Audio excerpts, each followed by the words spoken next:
Hello everyone, I'm George from Ireland.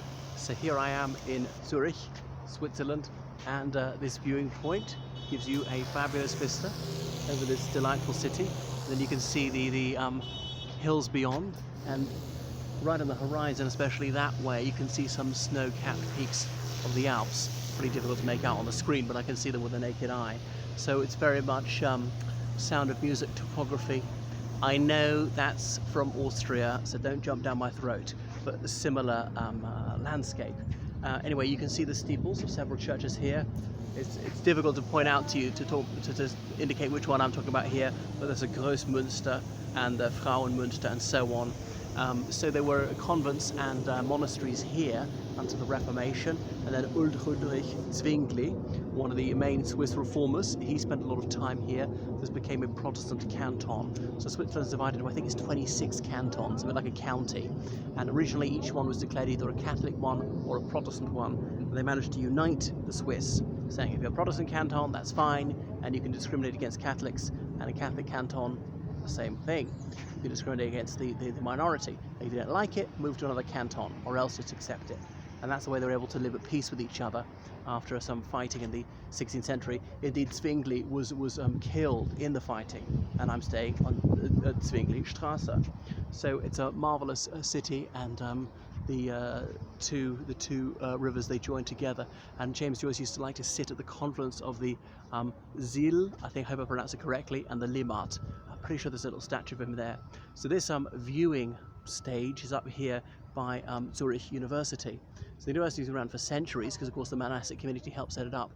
But this building I'm showing you here is part of a complex which was begun in 1905. And I have a feeling Zurich University was originally part of another university somewhere in Switzerland. This is the local branch of it, but then it was split off.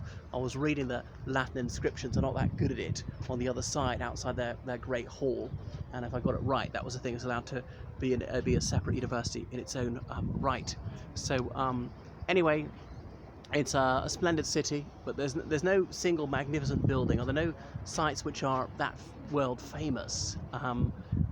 And towards the edges it gets a bit bland and functional. The architecture is rather box-like, but nothing is horrid, but it's just unremarkable, as you'd find in any residential area, and these offices which are just rather utilitarian. So a lot of things are fairly grey here, and there's a tower, one of the church towers you can go up to get a delightful vista over the city.